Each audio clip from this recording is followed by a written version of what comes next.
TV news for July the 22nd, 2021. Reaching from Lagos, the commercial capital of Nigeria. Many thanks for joining me. I'm Deborah Eze.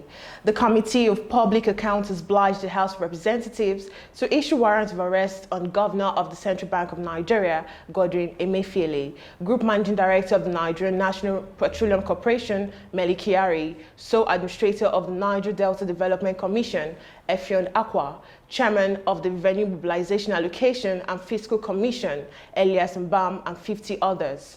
The committee, in its report on the audit reports by the Office of the Auditor General of the Federation for years 2014 to 2018, which is awaiting consideration by the House, heads of 54 ministries, departments, and agencies of the federal government allegedly refused to answer audit queries. Consequently, the committee, which is chaired by Oluwole Oke, prayed the House that all chief accounting officers of the 54 government agencies listed that refused appearance to defend their position during the public hearing without any written reason.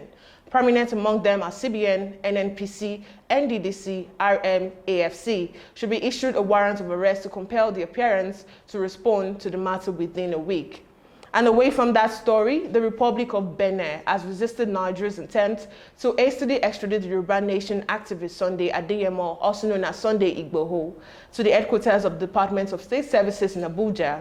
The federal government planned to extradite the activist on Wednesday, while Benin Republic insisted that it would not be part of any process that was against due process. A security source in the West African country said the Nigerian government planned to extradite him on Wednesday, but the government said the rule of law must be followed as the world is watching.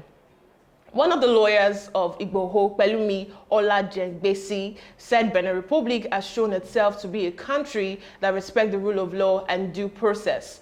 The lawyer said Igboho legal team in Benin Republic were in talks with the Beninese government.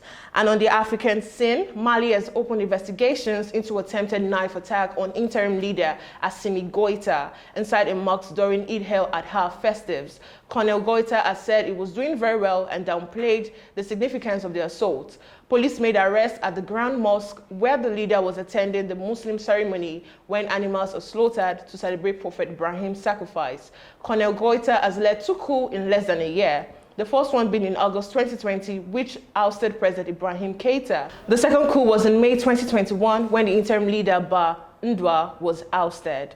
And we move to the international scene where a severe COVID-19 wave is devastating Myanmar, a country already on its knees following February's military coup, with people queuing for hours for oxygen in major cities and the seriously ill dying at home because they are too scared to visit understaffed, ill-equipped hospitals. The biggest city, Yangon, showed families of the sick waiting at oxygen plants in hopes of refilling tanks, crematoriums packed with mourners and coffins, and funeral workers and volunteers in white arms suits working non-stop at cemeteries to bury rows of shrouded bodies. During months of bloody political turmoil, Myanmar's security forces have killed more than 900 people, including shooting protesters dead in the streets and laid siege to entire villages.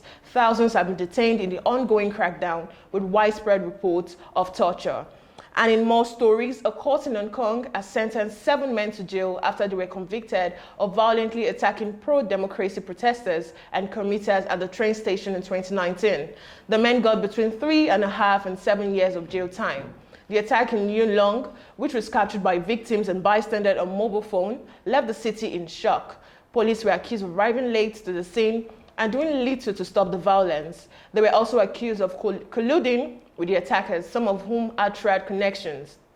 However, the deniers did little to stop the growing mistrust of the police at a time when Hong Kong was facing widespread anti-government protests. And in sports, former Arsenal star Mesut Ozil says Bukayo Saka deserves respect for stepping up in England's Euro 2020 final penalty shootout defeat to Italy and has urged the teenager to stay strong in the face of racism. Saka missed the decisive penalty and was subjected to racist abuse on social media following the game, along with teammates Marcus Rashford and Jadon Sancho, who were also unable to convert from the sport. Former Arsenal playmaker Ozil empathized with Saka over his penalty shootout heartbreak and offered his support to the 19-year-old. And that's all we can take on news now on AFRICUNIA TV. For more stories, visit our website on africunia.tv. Follow us on our social media platforms on Jointeam and Pangram. Subscribe to our YouTube channel, like, drop a comment on the comment section. I am Deborah Eze. Thanks for watching.